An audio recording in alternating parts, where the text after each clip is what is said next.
रात्रीचे 11:30 वाजले होते. सगळं घर झोपलं होतं. लाईट बंद, पण नेहा मात्र जागी होती. छताकडे बघत होती, विचारांच्या गर्तेत अडकलेली. आज ऑफिसमध्ये एक छोटीशी चूक झाली होती. कुणी तिला काही मोठं बोललंही नव्हतं, पण तिच्या डोक्यात तेच तेच फिरत होतं. मी नेहमीच चुका करते. लोक माझ्याबद्दल काय विचार करत असतील बरं? जसजशी रात्र वाढत होती, तसतसं तिचं मन जास्त हेवी होत होतं. ती उठली, पाणी प्यायली, पण काही फरक पडत नव्हता.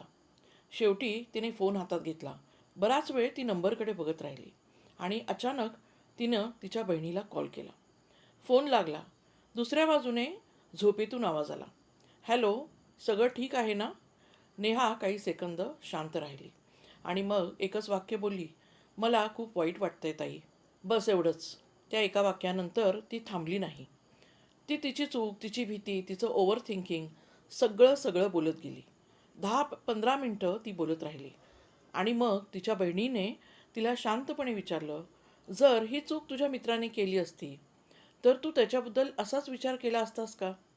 नेहा थोडी थांबली आणि म्हणाली, नाही. तेव्हा बहीण म्हणाली, मग स्वतःबद्दल इतकी तू कठोर का?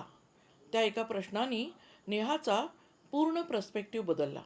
प्रॉब्लेम काही मोठा नव्हताच, पण तिच्या मनात तो मोठा झाला होता आणि फक्त बोलल्यामुळे तो पुन्हा छोटा झाला होता. जेव्हा आपण एखादी गोष्ट मनात ठेवतो तेव्हा विचार ॲम्प्लिफाय होतात, मोठे होतात, वाढतात.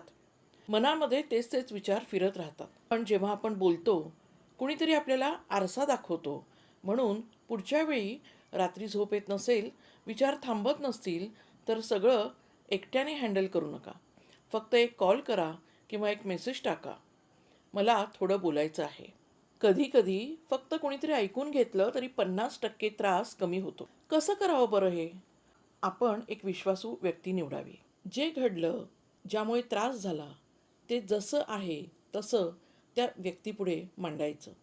मन मोकळं करायचं. कुठल्याही भावना लपवायच्या नाही. आणि मग हे काम कसं करतं असा तुम्हाला प्रश्न पडेल. याला म्हणतात भावनिक शुद्धीकरण.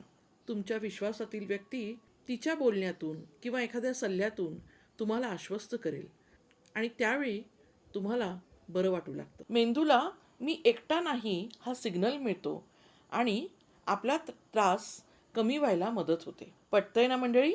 मग कमेंटमध्ये मला नक्की मेसेज करा आणि माझ्या व्हिडिओला लाईक, शेअर आणि सबस्क्राईब करा. थँक्यू.